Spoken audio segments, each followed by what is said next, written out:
Jangan lupa subscribe YouTube channel Metro TV News dan jangan lupa nyalakan notifikasinya.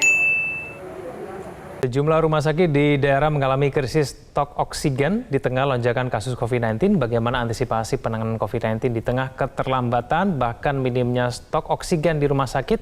Kita akan tanyakan langsung kepada Sekretaris Persatuan Rumah Sakit Indonesia, Lia Gardenia Partakusuma. Ibu Lia, selamat siang. Selamat siang, Assalamualaikum warahmatullahi wabarakatuh. Mas Kevin. Waalaikumsalam. Sehat, Ibu ya? Lia, ini daerah mana saja Bu? Ini di mana kemudian rumah sakitnya mengalami krisis oksigen? Yang memang baru kami dapat laporan yang banyak tuh di area Jawa Tengah, kemudian Yogyakarta, itu yang mulai banyak mengeluh karena mulai kehabisan stok oksigen. Di daerah lain saya juga rasa akan ada juga terjadi hal yang sama karena kalau kita lihat kenaikan pasien ini dalam beberapa hari luar biasa. Bisa jadi juga dalam waktu tidak terlalu lama mungkin juga daerah-daerah lain pun akan mengalami hal yang sama. Krisis oksigen ini maksudnya daya tahannya sampai berapa hari lagi Bu atau bagaimana? Ya, jadi kita kalau di rumah sakit ini kan ada yang namanya gas medis ya yang dibutuhkan untuk terapi antara lain oksigen. Nah, kalau pasien-pasien COVID kurang lebih 15% diantaranya kan biasanya membutuhkan bantuan ya, bantuan perawatan dan bila ada kesulitan napas biasanya untuk pertama kita akan beri dengan bantuan oksigen. Nah, oksigen ini ada bermacam-macam. Apabila rumah sakit tersebut rumah sakit yang cukup besar dan mempunyai instalasi sentral oksigen, itu biasanya oksigennya dalam bentuk liquid ya, kemudian akan dimasukkan ke dalam satu tempat dan akan disalurkan ke ruangan-ruangan melalui instalasi gas medis. Nanti di setiap tempat tidur atau di tempat atau di ruangan itu akan ada semacam istilahnya panel oksigen atau outlet oksigen yang nanti kita bisa keluarkan dari sana. Nah, kalau kita lihat IGD kan sekarang ini banyak sekali pasiennya. Belum sampai ke ruangan, tapi mereka harus diseleksi di IGD dan sudah penuh sekali. Rata-rata rumah sakit ada yang sampai 10 sampai bahkan 70 pasien antri di IGD. Nah, mereka juga tentu butuh oksigen. Nah, oksigen yang kedua yang selain tadi saya sebutkan adalah liquid, itu adalah oksigen tabung. Oksigen tabung itu biasanya kita berikan yang bertekanan cukup dan kemudian akan diisikan dalam tabung-tabung. Nah, baru aja 1 hari yang lalu saya diberi informasi bahwa liquid liquid nggak ada masalah, tapi yang kurang adalah oksigen tabung. Nah, tapi hari ini saya mendapatkan laporan bahwa yang biasanya liquid itu misalnya satu rumah sakit mengisinya 2 hari sekali, sekarang itu sudah minta 1 hari sekali diisi, karena cepat sekali habis. Nah, ini akhirnya menjadi repot karena perusahaan tersebut harus membagi dengan adil ke rumah sakit yang membutuhkan. Jadi kita sudah minta tolong kepada teman-teman ya, terutama yang mungkin versi di wilayah-wilayah untuk bisa mengkoordinir rumah sakit mana yang memerlukan oksigen dan membagi mana yang prioritas untuk mendapatkan oksigen lebih dulu. Jadi harus ada koordinasi supaya tidak ada satu rumah sakit pun yang kekurangan. Jadi 2 aspek tadi adalah 1 oksigen liquid, yang kedua adalah oksigen beserta tabung yang ada di dalam yang ada di IGD yang biasanya dipakai oleh pasien-pasien yang tidak kebagian tempat tidur, yang di kursi roda misalnya atau yang di brankar, seperti itu Mas. Ya, Ibu Lia, ini untuk memproduksi oksigen liquid maupun oksigen tabung ini butuh berapa lama Bu?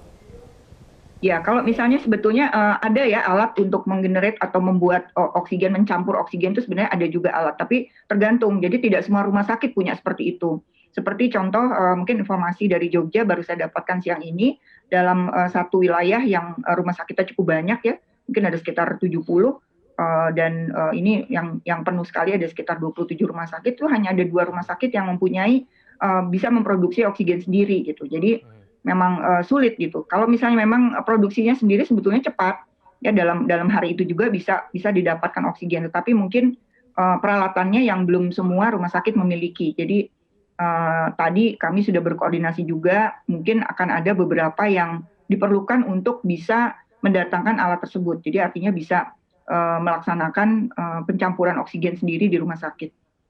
Ini pemberian oksigen untuk pasien ini kan diketahui jadinya lebih ketat begitu ya Bu Lia ya. Ini skala prioritasnya akan seperti apa Bu? Ya, ini skala prioritas menurut saya menjadi nomor 1 karena bagi orang awam yang pertama kali diketahui sebagai penolong awal kan adalah oksigen.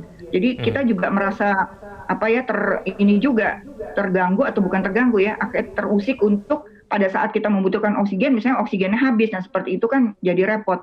Nah, jadi banyak sekarang ini sudah distributor oksigen kita minta tolong untuk lebih banyak memproduksi dan mengirimkannya ke rumah sakit. Jadi mau tidak mau ya kita harus meminta bantuan dari para distributor, kemudian juga mungkin yang di kota-kota besar juga kemarin juga dapat kabar dari kota besar, misalnya dari ibu kota Semarang dikirim juga ke Jogja atau dikirim ke kota-kota kecil lainnya, dan diusahakan untuk mempercepat pembuatan oksigen tersebut. Itu yang Tapi ini sedang alur dijalankan. untuk ketersediaan oksigen itu bagaimana sih, Bu? Ya, jadi kalau misalnya setiap rumah sakit itu kan mempunyai perencanaan. Nah, kalau misalnya kita menyiapkan misalnya tempat tidur, oksigen itu kan dibutuhkan di setiap tempat tidur yang membutuhkan perawatan intensif ya. Artinya di setiap tempat tidur, kita akan hitung berapa jumlah pasien, kemudian di IGD berapa yang kira-kira diperlukan untuk tabung. Nah, karena lonjakan yang tiba-tiba, maka rumah sakit belum tentu punya fasilitas yang cukup untuk memenuhi kebutuhan oksigen tersebut. Misalnya tabung kita cuma punya 10, tiba-tiba 10 habis cepat, kita kan harus butuh untuk cepat-cepat menukar. Nah, menukar itu juga membutuhkan waktu. Kalau misalnya tempatnya ada di kota tersebut, nggak masalah. Hari itu juga bisa datang kalau stoknya ada. Nah, karena semua sekarang rumah sakit meminta hal yang sama, nah mungkin ini nanti akan ada kerepotan di tempat di mana mereka yang menjual oksigen beserta isinya. Dan beberapa rumah sakit mengambil inisiatif dengan mencari, artinya mereka mencoba untuk membuat oksigen atau pencampuran itu sendiri. Dan kemudian satu lagi yang tadi yang saya sebutkan bahwa akhirnya kebutuhan ini akan dikirim sesuai dengan mana yang paling penting. Jadi kalau stok di sini sudah habis, mungkin distributor itu akan mengirimkan ke tempat yang paling membutuhkan. Sekarang mau tidak mau gitu. Jadi perencanaan itu sesuai dengan jumlah pasien sebelumnya biasanya kan. Nah, ini karena lonjakannya tiba-tiba ya tidak terkejar untuk menyiapkan oksigen itu itu sudah banyak orang yang mulai membandingkan jangan-jangan apa yang terjadi di India bisa terjadi di Indonesia. Kita tahu di India ini sempat mengalami krisis oksigen juga. Menurut Ibu Lia ini bisa tidak apa yang terjadi di India terjadi juga di Indonesia, dan kemudian cara untuk menghindarinya supaya kita tidak seperti India akan bagaimana, Bu? Ya, jadi kita memang diminta untuk menyiapkan stok itu 1 bulan, 2 bulan ke depan. Yang jadi masalah kita tidak tahu berapa jumlah pasien itu 1 bulan atau 2 bulan ke depan. Nah, seperti yang sekarang ini peningkatannya curam sekali. Kalau kita bandingkan dengan yang tahun lalu, dia meningkatnya kan landai, tidak terlalu cepat.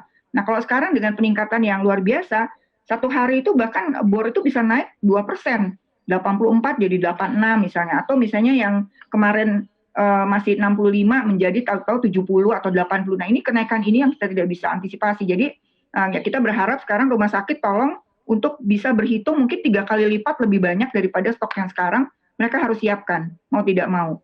Sebab kita tidak tahu pasien itu datang berapa banyak lagi, tapi kalau kita lihat dari jam ke jam ya Mas, dari jam ke jam ini terus bertambah. IGD itu sudah mulai kewalahan dan hampir rata-rata bisa 25 sampai bahkan ada yang menjelang 100 ya, itu mereka antri untuk mendapatkan pengobatan di rumah sakit. Jadi itu yang menurut kami oksigen di sini sangat diperlukan. Baik, Ibu Lia Gardenia Partakusuma, terima kasih Bu telah bergabung bersama kami di Metro Siang. Selamat siang.